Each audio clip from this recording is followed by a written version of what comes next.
ఏడు ఇచ్చారు కాబట్టి 7 ఇచ్చిన వారికి 7 నాణ్యాలు, వాడు 9 అంటారు. ఇంకోటి 3 ముక్కలు 3 చేస్తే 9 అయినాయి. 9 ఇన్ని ఇచ్చిన వారికి ఇంకోటికి 1 ఇచ్చేవారు 1 అన్నమాట. చూసారా, ఇది భగవంతుని నిర్ణయం. మనం ఏం చేస్తాం, ఇంత పట్టుకొని గుంచుకుంటూ ఏదో ఇవ్వమని. ఎంత ఎక్కువ ఇస్తే అంత మనకు భగవంతుడు అంత ఇస్తాడని ప్రత్యక్ష ప్రమాణం ఇది. అందుకని మంచిది ఇవ్వండి, ఏది ఇచ్చినా. 1 మీద 2 ఉన్నా 1 ఇవ్వండి. మీ దగ్గర 10 రూపాయలు ఉన్నాయనుకోండి, 9 రూపాయలు ఇచ్చినా 1 రూపాయలకి విలువ ఉండదు. ఆ 9 ఇచ్చాడు, దానికే విలువ ఎక్కువ. అందుకని భగవంతుడి యొక్క నిర్ణయం ఎట్లుంటుందంటే, మనం ఎంత ఎక్కువ మంచిది ఇస్తే అంత మనకి ఖచ్చితంగా ఇస్తాడు. ఆయన 7 రొట్టెలు ఇచ్చాడు కాబట్టి ఆయనకి ఎన్ని లభించినాయి? 7 నాణ్యాలు లభించినాయి. అందుకని భగవంతుడి దగ్గర మనము ఏది కూడా ఆలోచన చేయకుండా ఉన్నవారు, నేను చెప్పాను కదా, 7 మూర్తులు భగవంతుడికి అవసరం ఉన్న వారికి ఇచ్చింది కొంచెం ఇచ్చినా చాలు, అది ఖచ్చితంగా ఆ పరమాత్ముడికి గుర్తుంది. అదే మన యొక్క బ్యాంక్ బ్యాలెన్స్. గుర్తుపెట్టుకోండి. 2 తీసుకొని వచ్చాం, ఒకటి జ్ఞానం, 2 సంస్కారాలు. ఈ 2 మనం ఎంత పెంచుకుంటే అంత ముందర ఉన్నటువంటి జన్మ మనకి మంచిగా వస్తుంది. అందరం పాస్ అయ్యాం 40 మార్కులు 50 మార్కులతో. ఇప్పుడు అందుకని జన్మ వచ్చింది. ఎక్కువ మార్కులు తెచ్చుకుంటే సాధువులు, సంతులు, మహాత్ములు, ఋషులు ఈ జన్మ వస్తుంది మనం. మరి ఇది ఎట్లా ముందర జన్మ కోరుకుంటారో దానికి చేయాలి. మనము ఈ జన్మలో మనం మంచి కార్యాలు చేస్తూ జ్ఞానాన్ని, సంస్కారాన్ని పెంచుకుంటూ పోవాలి. అప్పుడు మన జన్మ ధన్యమవుతుంది. సంస్కారాలు అంటే శక్తి ఏమిటి? ఒక చిన్న కథ చెప్తా. పొద్దున అందరూ ఏం తాగుతారమ్మా? వేడిగా గరంగా చాయ్ తాగుతారు. ఆ చాయ్కి ఏం కావాలి? చాయ్కి చాయ్ పత్తి, పాలు, చక్కెర, అందరు షుగర్లు వేస్తే ఆ పాలు ఎవరు తీసుకొచ్చి పోతారమ్మా మన ఇంటికి? ఆయన పేరేంటి? పాల అంకులు కదా. మగవాళ్ళ అంకులు, ఆడవాళ్ళ ఆంటీలు. పాలంకులు, వడ్రంగి అంకులు, చాకల అంకులు, మంగళ అంకులు. కొత్త ఇంకో అంకులు వచ్చారు ఇప్పుడు, తెలుసా? ఎవరు? దగ్గర అంకులు అంట. దగ్గర మమ్మల్ని కూడా స్వామీజీ అంకులు వచ్చారండి ఇప్పుడు. మగవాళ్ళు కనబడితే అంకులు, ఆడవాళ్ళు కనబడితే ఆంటీలు. పూల ఆంటీ వచ్చింది, కూరగాయల ఆంటీ వచ్చింది, బాసాన్లు తోడే ఆంటీ వచ్చింది, బట్టలు ఉతికి ఆంటీ వచ్చింది. ఎక్కడికి పోతున్నాం మనం? ఏం చేస్తున్నాం? మనం అందరం పెరిగిపోయాం కదా. పేదవాళ్ళు చేయగలుగుతాండి, అందరూ పోయారు. అక్కడ బరిగిపోగానే చేయబెడతాం. ఏం చెప్తామన్నా? ప్రతిజ్ఞ చేస్తాం కదా. చేస్తామని ఏమంటాము? భారతీయులందరూ నా సోదరి సహోదరులు. All Indians are my brothers and. అంటే అర్థం ఏమిటి? మా భారతదేశంలో అందరూ నా యొక్క అన్నదమ్ముడు, అక్క చెల్లెలు అంటున్నామా లేదా? ఎక్కడ అంటున్నాం? బజార్లో కాదు, మాల్లో కాదు, సంతలో కాదు. ఎక్కడ విద్యాబుద్ధులు నేర్చుకునే యొక్క స్థలంలో వెళ్ళి అందరి సమక్షంగా అంటున్నాం. మరి అంకుల ఆంటీలు ఎక్కడి నుంచి వచ్చారు? మరి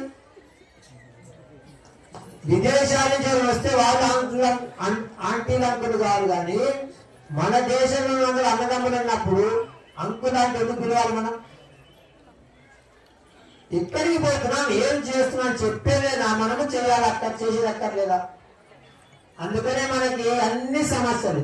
దినదిన గండం 100 లాస్ట్లో జీవనం గడుపుతున్నాం. మనకు ఆచారాలు ఏదో చెప్పారు, మనం చెప్పింది మనం చేయాలి. అట్లనే ఆ పాలంటే తెలిసి పాలు కొడుస్తాం. ఆ పాలు మనం మర్చిపోయి 1 గంట సేపు పక్కన పెట్టామనుకోండి, ఏముంటాయి? పాలు పగిలిపోతాయి, పాలైపోతాయి. జలబదాతమైన పాలు గంటలో లేదా 2 గంటల్లో పాలైపోయే పాలకి చిన్న సంస్కారం ఇవ్వాలి. ఒక గిన్నెలో పోసి వేడి అనే సంస్కారం ఇస్తే పాలు బాగా ఏమవుతాయి? కాగుతాయి. పైన ఏం కడుతుంది? అట్టు కడుతుంది. ఆ కాచినటువంటి పాలు సాయంత్రం వరకు బాగుంటాయా? బాగుండవా? బాగుంది. చూసారా? గంటలో పాడైపోయే పాలకి చిన్న సంస్కారం ఇచ్చాం. ఏమా సంస్కారం పేరు? వేడి. ఎంత శక్తి పెరిగింది, ఎన్ని గంటల శక్తి పెరిగింది. పచ్చి పాల కంటే కాచిన పాల రుచి కూడా బాగుంటుంది, రుచి బాగా తింటారు. చూసారా ఎన్ని గంటల శక్తి పెరిగింది, ఎంత శక్తి పెరిగింది, ఎంత ధర పెరిగింది. ఆ పెరుగు ఇంకో చిన్న సంస్కారం ఇవ్వాలి. కవ్వం తీసుకొని చిలుకుతో ఏమొస్తుంది, వెన్న వస్తుంది. వెన్న ఎవరికి ఇష్టం అంటే దాని గుణం ఎంత, దాని రుచి ఎంత, దాని శక్తి ఎంత. ఆ వెన్నకి ఇంకో చిన్న సంస్కారం ఇవ్వాలి. వేడి అనే సంస్కారం ఏమవుతుంది, నెయ్యి. కనీసము 40 రోజులు బాగుంటుందా, బాగుంటుందా? చూసారా గంటలో పాడైపోయే పాలకి, జల పదార్థమైన పాలకి సంస్కారాలు పెంచుకుంటూ పోతే ఎంత శక్తి పెరిగింది. అట్లా మన జీవితంలో కూడా మనము సంస్కారాలు పెంచుకుంటూ పోవాలి. ఏమిటి సంస్కారాలు? మనకి ఎవరైతే ఉపకారం చేస్తారో వాళ్ళకి ఉపకారం చేయాలి, థ్యాంక్స్ చెప్పకూడదు. మనకి ఆహారం ఎక్కడి నుంచి వస్తుంది, ఆకాశం చేస్తుందా? ఆహారం భూమి గురించి. నీళ్ళు ఎక్కడి నుంచి వస్తున్నాయి, భూమి గురించి. మనం బంగాళాలు ఎక్కడ కట్టుకున్నాం, భూమి మీద కట్టుకున్నాం. మీరు బస్సులో పోతుంటారు, రైల్లో పోతుంటారు, మీకు సీట్ ఉండదు. ఏదో కొద్దిగా జరిగే సీట్ ఇస్తే మీరు ఏం చెప్తారు? ఇప్పుడు చెప్పారు థ్యాంక్స్ చెప్పండి. అప్పుడే థ్యాంక్స్ చెప్పడం కాదు, థ్యాంక్స్ చెప్తే మీరేదో చేశారు నాకు, నేను మీకు థ్యాంక్స్ చెప్పి మీకు నాకు సంబంధం కట్ అని అర్థం. మనమేం చేయాలి, మనము కూర్చున్నప్పుడు ఎక్కడైనా బస్సులో ఎవరైనా లేవంటే వాళ్ళు తిరిగి సీట్ ఇవ్వాలి, ఉపకారానికి ఉపకారం చేయాలి. అయింది. మరి చిన్న ఒక అరగంటకో పావుగంటగా మనకు సీట్ ఇస్తే థ్యాంక్స్ చెప్తున్నాం. మరి భూమాత మనకి ఆహారాన్ని ఇస్తున్నది, నీళ్ళని ఇస్తున్నది, బంగారాలు కట్టుకున్నాం, నివాసానికి రోటీ కపడా మకాన్ అన్ని ఇస్తున్నది. మన అమ్మకు థ్యాంక్స్ చెప్పాలా అవుతా, చెప్పాలా అవుతా? కొత్తగా చేయలేదండి, చెప్తున్నామా థ్యాంక్స్ మన భూమాతకి? పొద్దున లేవగానే ఇదే సంస్కారం అంటే. సముద్రవసనే దేవి పర్వతస్థన మండలే విష్ణు పత్ని నమస్తుభ్యం పాదస్పర్శం క్షమ. అమ్మ నీ మీద కాలు పెట్టకుండా నేను పని చేయలేను, అంతేకాదు నాకు నువ్వు ఆహారాన్ని ఇస్తున్నావు, బిల్డింగ్లు నివాసానికి బిల్డింగ్లు కట్టుకున్నాం, కావాలని నీళ్లు ఇస్తున్నాం అని దండం పెట్టారు భూమాతకి. చూసారా కష్టమా ఇది? ఎన్ని పైసలు ఖర్చు అవుతాయి, ఎంత టైం వేస్ట్ అవుతుంది. చిన్న విషయమే ఇది. ఇట్లనే తర్వాత జన్మను ఎవరిచ్చారు మనకి? అమ్మ నాన్న. మమ్మీ డాడీ గారు. మమ్మీ అంటే శవము, డాడీ అంటే గాడిద కంటే తక్కువ ప్రాణి. అమ్మ నాన్నకి పాదాభివందనం చేయాలి. ఎవరికైతే తల్లి తండ్రి యొక్క ఆశీర్వాదం ఉంటుందో వాళ్ళకి ఎప్పుడు విజయమే విజయం. అది ఏడిపించదు ఎప్పుడు కూడా. వాళ్ళు చెప్తారు విషయాలు, నీకు తెలియదుపో, నీకేం తెలుసుకో అంటుంటారు. చెప్పింది వినండి, దాంట్లో మంచిని గ్రహించండి. అట్లా చిన్న చిన్న విషయాలు ఇవన్నీ కూడా, వీటిని మనం కనుక ఆచరణ చేస్తే పడుకునేటప్పటి వరకు అన్నీ ఒకటి తినేటప్పుడు ఏం చెప్పాలి, ఎవరిస్తున్నారు మనకి ఆహారాన్ని? ఆ అమ్మ పేరు ఏమిటి? అన్నపూర్ణాదేవి. అన్నపూర్ణ అమ్మకి దండం పెట్టుకోవాలి, రైతుకు దండం పెట్టుకోవాలి. ఎందుకంటే ఇన్ని నెలలు 3 నెలలు దాదాపు కష్టపడి ఎండనక వాననక చలి అనక ఇంత కష్టపడి ఆ పొలంలో వెళ్ళి పండిస్తున్నాడే, ఆయన స్మరణ చేసుకోవాలి ఒకసారి చాలు, అదే ఆయనకి ఆశీర్వాదం అవుతుంది. తినేటప్పుడు 5 వేలతో తినేది స్ఫూర్త కాదు, అంటే అమ్మవారికి దండం పెడుతున్నట్టుగా ఆ యొక్క ఆహారాన్ని తీసుకొని తింటున్నప్పుడు, అమ్మ నువ్వు నాకు శక్తిని ఇస్తున్నావు, నువ్వు ఎంత నాకు ఉపకారం చేస్తున్నావు అమ్మ అని చెప్పి దండం పెడుతున్నట్టుగా. ఇట్లా చిన్న చిన్న విషయాలు మనకి అనేకం చెప్పారు మన ఋషులు. ఇది ఒక్క పైసా ఖర్చు కాదు, ఒక నిమిషం వేస్ట్ కాదు. తర్వాత పడుకునేటప్పుడు భగవంతుని స్మరణ చేసి పడుకోవాలి. అప్పుడు పిచ్చి కళలు రాకుండా ఉంటాయి. ఎవరి స్మరణ చేయాలి? రామస్కందం హనుమంతం వైనతేయం వృకోదరం శయనే యస్మరే నిత్యం దుస్వప్నం కష్ట నశ్యతి. చిన్న చిన్న విషయాలే, ఇది నేర్పండి పిల్లలకి. ఆ తర్వాత చూసుకోండి వాళ్ళ జీవితం ఎంత బాగా అవుతారు. ప్రతి చోట ఎక్కడికి పోయినా దేవాలయం పోయినప్పుడు ఆ యొక్క శ్లోకం చెప్పండి స్వామి వారికి. మీరు ఇంటికి వచ్చారు, మీ చుట్టాలు, మీ బంధువులు కానీ మీ స్నేహితులు కానీ వస్తే ఏం చేస్తారు? రాగానే మీరు గుర్తుంటారా? ఏమని అడుగుతారు? వాళ్ళని బాగున్నారా అని అడుగుతారు.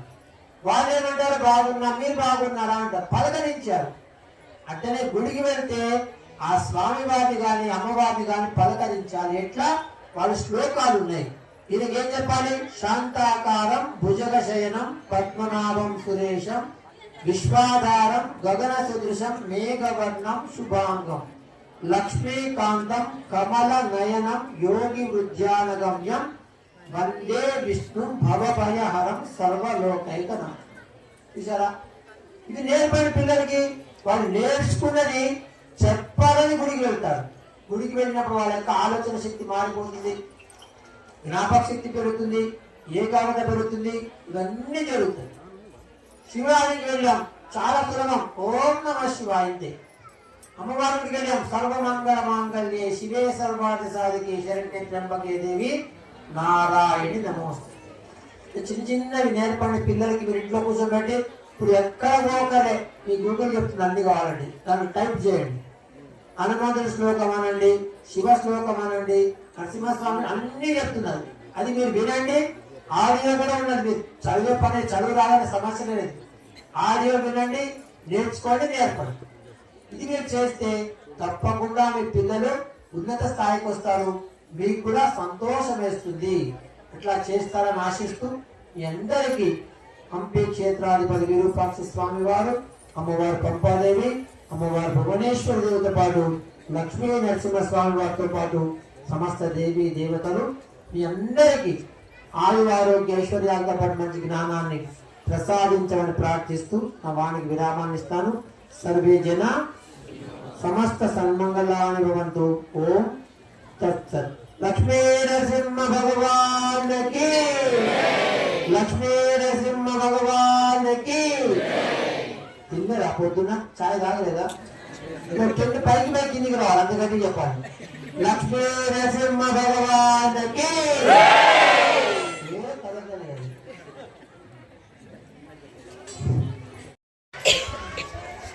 నడిచిన తర్వాత అలసిపోయారు, ఒక చెట్టు కింద కూర్చున్నారు నీడకి.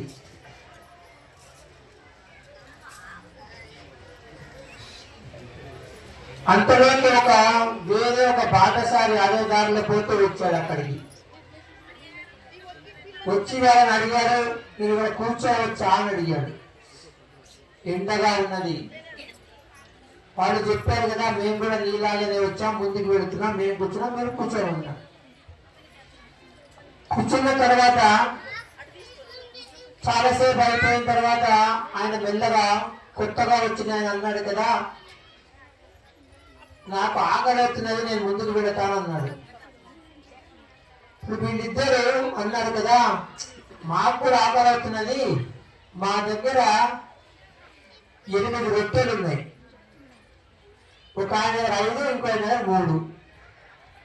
మనం ముగ్గురం ఎట్లా పంచుకోవాలని ఆలోచన చేస్తున్నాం. మేము కూడా తిందామనుకుంటున్నాం, కానీ మనం ముగ్గురం ఉన్నాం కదా, 8 రొట్టెలు ఎట్లా పంచుకోవాలి? ఎట్లా పంచుకోవాలమ్మా? ఏమో. అప్పుడు కొత్తగా వచ్చిన అన్నాడు, అరే దీనికి సమస్య ఎందుకు, నీ 3 రొట్టెలు ఉన్నాయి కదా, అది 3 భాగాలు చేయి. ఎన్నవుతాయి అప్పుడు? 3 చేస్తే ఎన్ని కదా, కానీ 3 రొట్టెలు 3 భాగాలు చేస్తాయి. 5 రొట్టెలు 3 భాగాలు చేయాలి. ఎన్నైనా ఇప్పుడు మొత్తం 2 గంటలు ఎన్నైనా ఇప్పుడు ఏమో ఊరిలో తెలుస్తుంది. 24. అప్పుడు 24 రొట్టెలు ఎన్ని వస్తాయి ఒకరికి? 8. మంచిగా తిన్నారు. అబ్బా ఎంత మంచి సలహా ఇచ్చారు. ముగ్గురు మంచిగా తిన్నారు. తినిన తర్వాత ఆ కొత్తగా వచ్చిన ఆయన అన్నాడు కదా, నాకు చాలా ఆకలి అవుతున్నది, మీరు రొట్టెలు పెట్టారు, అయితే నా దగ్గర 8 బంగారు నాణ్యాలు ఉన్నాయి, మీకు ఇచ్చేస్తాను, మీరు పంచుకోండి అని చెప్పి వెళ్ళిపోయాడు. ఇంకా ఇద్దరు మొదలైంది. ఎన్ని తీసుకోవాలి ఇప్పుడు? ఇది తీసుకోవాలి. ఆయన అంటే 5 రొట్టెలు నాకన్నా సగం సగం ఉన్నాడు. కాదు అంటే ఇట్లా నా 5 రొట్టెలు నేను 5 తీసుకుంటా, నీకు 3 ఇస్తా అన్నాడు. కాదు ఇద్దరికి